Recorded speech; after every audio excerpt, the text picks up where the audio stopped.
Next question, നമുക്കൊരു relation 6 തന്നിട്ടുണ്ട്. അതിൽ നമുക്ക് 5 ആട്രിബ്യൂട്ട്സ് ആണ് നമുക്ക് ലിസ്റ്റ് ഔട്ട് ചെയ്ത് തന്നേക്കുന്നത്. ABCDE. നമ്മളോട് ചോദിച്ചിരിക്കുന്നത്, നമുക്കൊരു ഡിപ്പെൻഡൻസി തന്നിട്ടുണ്ട്. ഈ ഡിപ്പെൻഡൻസി വെച്ചിട്ട് തന്നിരിക്കുന്ന റിലേഷൻ 6ലുള്ള കീസുകൾ ഏതൊക്കെയാണെന്നുള്ളത് നമ്മൾ ലിസ്റ്റ് ഔട്ട് ചെയ്യണം. തന്നിരിക്കുന്ന 6 3NF ആണോ എന്ന് ചെക്ക് ചെയ്യണം. അതുപോലെ BCNF ആണോ എന്ന് ചെക്ക് ചെയ്യണം. ഇതാണ് നമുക്ക് തന്നിരിക്കുന്ന ക്വസ്റ്റ്യൻ. ഇങ്ങനെ ഒരു ക്വസ്റ്റ്യൻ വന്നിട്ടുണ്ടെങ്കിൽ നമുക്ക് എങ്ങനെ ആൻസർ എഴുതാം എന്നാണ് ഇനി പറയുന്നത്. അപ്പോൾ ഫസ്റ്റ് വൺ, നമുക്ക് തന്നിരിക്കുന്ന റിലേഷൻ 6ലുള്ള ആട്രിബ്യൂട്ട്സുകൾ നമ്മൾ ആദ്യം ലിസ്റ്റ് ഔട്ട് ചെയ്യുക. ഏതൊക്കെയെന്നുള്ളത് ABCDE. അവ തമ്മിലുള്ള ഫങ്ഷണൽ ഡിപ്പെൻഡൻസീസും നമ്മൾ എഴുതുക. ഇത് രണ്ടും ക്വസ്റ്റ്യനിൽ നമുക്ക് തന്നിട്ടുണ്ട്. അത് തന്നെ നമ്മളെടുത്ത് എഴുതിയാൽ മതി. ഇനി നെക്സ്റ്റ് വൺ പറഞ്ഞിരിക്കുന്നത്, നമുക്ക് തന്നിരിക്കുന്ന ഫസ്റ്റ് ക്വസ്റ്റ്യൻ എന്തായിരുന്നു? List all keys for R ആണ് ചോദിച്ചിരിക്കുന്നത്. അതായത് റിലേഷൻ 6ലുള്ള എല്ലാ കീസിനെയും നമ്മൾ എന്ത് ചെയ്യുക? ലിസ്റ്റ് ഔട്ട് ചെയ്യുക. അപ്പോൾ ഇങ്ങനെ വന്നു കഴിഞ്ഞാൽ നമ്മൾ ഫസ്റ്റ് വൺ ചെയ്യേണ്ട കാര്യം എന്ന് പറയുന്നത്, എല്ലാ ആട്രിബ്യൂട്ട്സിൻ്റെയും ക്ലോഷേഴ്സ് നമ്മൾ കമ്പ്യൂട്ട് ചെയ്യണം. അതിൽ മിനിമൽ സെറ്റ് ഓഫ് ആട്രിബ്യൂട്ട്സിനെ നമ്മൾ ഫൈൻഡ് ചെയ്ത് കണ്ടുപിടിക്കണം. ഇതാണ് നമ്മൾ ചെയ്യുന്ന പരിപാടി. അപ്പോൾ ഫസ്റ്റ് വൺ എന്ന് പറയുന്നത് എയുടെ ക്ലോഷർ നമ്മൾ ആദ്യത്തെ നമുക്കറിയാം ആകെ 5 ആട്രിബ്യൂട്ട്സ് ആണുള്ളത്. അപ്പോൾ ഈ ഓരോ ആട്രിബ്യൂട്ട്സിൻ്റെയും ക്ലോഷർ കണ്ടുപിടിക്കുക. ഫസ്റ്റ് ഞാൻ എന്ത് ചെയ്തു? എയുടെ ക്ലോഷർ കണ്ടുപിടിച്ചു. അതായത് എയുടെ ക്ലോഷർ എന്ന് പറയുമ്പോൾ എ ക്ലോഷർ എന്ന് പറഞ്ഞാൽ ഫസ്റ്റ് വൺ എ എഴുതുക. എയുടെ ഡിപ്പെൻഡൻസിയിൽ വന്നിരിക്കുന്നത് B ആണ്. അപ്പോൾ സോ AB നമുക്ക് എഴുതാം. ഇനി സെക്കൻഡ് കേസ്, നമ്മൾ ബിയുടെ ക്ലോഷർ കണ്ടുപിടിക്കുക, സിയുടെ ക്ലോഷർ കണ്ടുപിടിക്കുക, ഡിയുടെ ക്ലോഷർ കണ്ടുപിടിക്കുക, ഇയുടെ ക്ലോഷർ കണ്ടുപിടിക്കുക. നമ്മുടെ നോർമൽ വേയിൽ തന്നെ നമുക്ക് ചെയ്യാം. ക്ലോഷർ എങ്ങനെയാണ് കണ്ടുപിടിക്കണം എന്നുള്ള വീഡിയോസ് ഞാൻ ഓൾറെഡി പ്രീവിയസ്ലി നമ്മൾ ഇട്ടിട്ടുണ്ട്.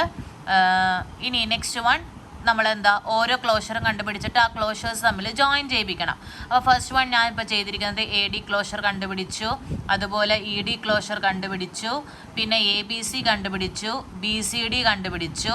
അപ്പോൾ ഇതിൻ്റെയൊക്കെ കേസിൽ നമുക്ക് വന്നിരിക്കുന്നതിൽ നമുക്ക് ഓരോന്നിൻ്റെയും നമുക്ക് സൂപ്പർ കീസ് ഏതൊക്കെയാണ്, കാൻഡിഡേറ്റ് കീസ് ഏതൊക്കെയാണെന്നുള്ളത് നമുക്ക് ഇതിൽ കണ്ടുപിടിക്കാനായിട്ട് പറ്റും. അപ്പം നമ്മളിപ്പം മിനിമാലിറ്റി ഓഫ് സൂപ്പർ കീസ് നമ്മളിപ്പോൾ BCD ഉപയോഗിച്ച് ചെക്ക് ചെയ്യുവാണെങ്കിൽ, നമുക്കിപ്പോൾ BCDയുടെ കേസിലാണെങ്കിൽ CD ക്ലോഷറാണ് നമ്മൾ കണ്ടുപിടിക്കുന്നത്. അപ്പോൾ B എന്ന് പറയുന്ന എൻ്റെ ആട്രിബ്യൂട്ട്സിനെ ഞാൻ എന്ത് ചെയ്യും? ഈ CDയിൽ നിന്ന് ഞാൻ റിമൂവ് ചെയ്ത് കളയും. എന്നിട്ട് ഞാൻ എൻ്റെ റിലേഷൻ ABCD മൊത്തം വരുന്നുണ്ടോ എന്നാണ് ഞാനിവിടെ ചെക്ക് ചെയ്യുന്നത്. അപ്പോൾ ഇങ്ങനെ നോക്കിക്കഴിയുമ്പോൾ എൻ്റെ ഏറ്റവും മിനിമൽ ആട്രിബ്യൂട്ടായിട്ട് എനിക്കിവിടെ കിട്ടുന്ന റിസൾട്ട് എന്ന് പറയുന്നത് BCD ആയിരിക്കും നമുക്ക് കിട്ടുന്നത്. അപ്പോൾ അങ്ങനെയാണെങ്കിൽ എൻ്റെ R എന്ന് പറയുന്ന എൻ്റെ റിലേഷനിലുള്ള കാൻഡിഡേറ്റ് കീസ് എന്ന് പറയുന്നത് BCDയും ECDയും ആണെന്ന് ഞാനെനിക്ക് എന്ത് ചെയ്യും? ഇവിടെ എനിക്ക് തന്നിരിക്കുന്ന ക്ലോഷർ പ്രോപ്പർട്ടീസും അതുപോലെ തന്നെ മിനിമൽ സെറ്റും നമ്മൾ കണ്ടുപിടിച്ച് കഴിയുമ്പോൾ നമുക്കിവിടെ റിസൾട്ടൻറ്റ് സെറ്റായിട്ട് കിട്ടും. ഇനി സെക്കൻഡ് ക്വസ്റ്റ്യൻ എന്ന് പറയുന്നത്, R 3NF ആണോ എന്നാണ് നമ്മളോട് ചോദിച്ചിരിക്കുന്നത്. അപ്പോൾ 3NF ആണോന്നുണ്ടെങ്കിൽ നമുക്കറിയാം, നമുക്ക് തന്നിരിക്കുന്ന ആട്രിബ്യൂട്ട്സ് എന്ന് പറയുന്നത് എല്ലാ ഫങ്ഷണൽ ഡിപ്പെൻഡൻസീസിലും നമ്മൾ X ടെൻസ് ടു Y, അതായത് നമുക്ക് തന്നിരിക്കുന്ന X എന്ന് പറയുന്നത് ഒരു സൂപ്പർ കീ ആയിരിക്കണം. അതുപോലെ തന്നെ Y എന്ന് പറയുന്നത് പ്രൈം ആട്രിബ്യൂട്ട് ആയിരിക്കണം. അല്ലെങ്കിൽ ഒരു കാൻഡിഡേറ്റ് കീസിൻ്റെ പാർട്സ് ആയിട്ടായിരിക്കും നമ്മളിവിടെ ഫോം ചെയ്യുന്നത്. അപ്പോൾ ആദ്യത്തെ ഡിപ്പെൻഡൻസി നമ്മൾ ചെക്ക് ചെയ്യുക. A tends to B. A tends to B എന്ന് പറയുമ്പോൾ A എന്ന് പറയുന്നത് Bയുടെ ഒരു സൂപ്പർ കീ ആയിരിക്കില്ല. അപ്പോൾ B എന്ന് പറയുന്നത് എന്താ? ഒരു നോൺ പ്രൈം ആട്രിബ്യൂട്ട് ആണ്. കാരണം എന്താ? BCDയുടെ ഒരു പാർട്ടല്ല, അതുപോലെ തന്നെ ECDയുടെയും ഒരു പാർട്ടായിട്ട് എനിക്കിവിടെ B എന്ന് പറയുന്നതിന് നമുക്ക് ആക്ടിവിറ്റി ചെയ്യാനായിട്ട് പറ്റില്ല. അപ്പോൾ സോ 3NF പ്രോപ്പർട്ടി എന്ത് ചെയ്യുന്നുണ്ട്? അവിടെ വയലേറ്റ് ചെയ്യുന്നുണ്ട്. അതുപോലെ തന്നെ next one BC tends to E ചെയ്യുക, ED ടെൻസ് ടു E ചെയ്യുക. അപ്പോൾ ഇത് ചെയ്യുമ്പോൾ നമുക്ക് എന്താ? നമ്മുടെ കണ്ടീഷൻ 3NF എന്ന് പറയുന്നത് എന്താ?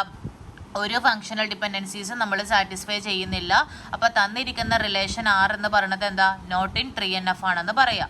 ഇനി തേർഡ് കേസ് ക്വസ്റ്റ്യൻ പറഞ്ഞിരിക്കുന്നത്, റിലേഷൻ R എന്ന് പറയുന്നത് BCNF ആണോ എന്നാണ് ഇനി ചെക്ക് ചെയ്യേണ്ടത്. അപ്പം തന്നിരിക്കുന്ന BCNF ആണോ എന്ന് നമ്മൾ ചെക്ക് ചെയ്യണത് എന്താ? ഓരോ ഫങ്ഷണൽ ഡിപ്പെൻഡൻസി ഉപയോഗിച്ച് ചെക്ക് ചെയ്യുക. A ടെൻസ് ടു B നമ്മൾ ചെക്ക് ചെയ്യുന്ന സമയത്ത് A എന്ന് പറയുന്നത് എന്താ? നോട്ട് എ സൂപ്പർ കീ ആണ്. BC ടെൻസ് ടു E നോക്കുമ്പോൾ എന്താ? അതും BC എന്ന് പറയുന്നത് നോട്ട് എ സൂപ്പർ കീ ആണ്. ED ടെൻസ് ടു A എന്ന് പറയുന്നത് എന്താ? ED എന്ന് പറയുന്നതും നോട്ട് എ സൂപ്പർ കീ ആണ്. സോ എന്താ? BCNF എന്ത് ചെയ്യുള്ളൂ? ഇവിടെ സാറ്റിസ്ഫൈ ചെയ്യുന്നില്ല.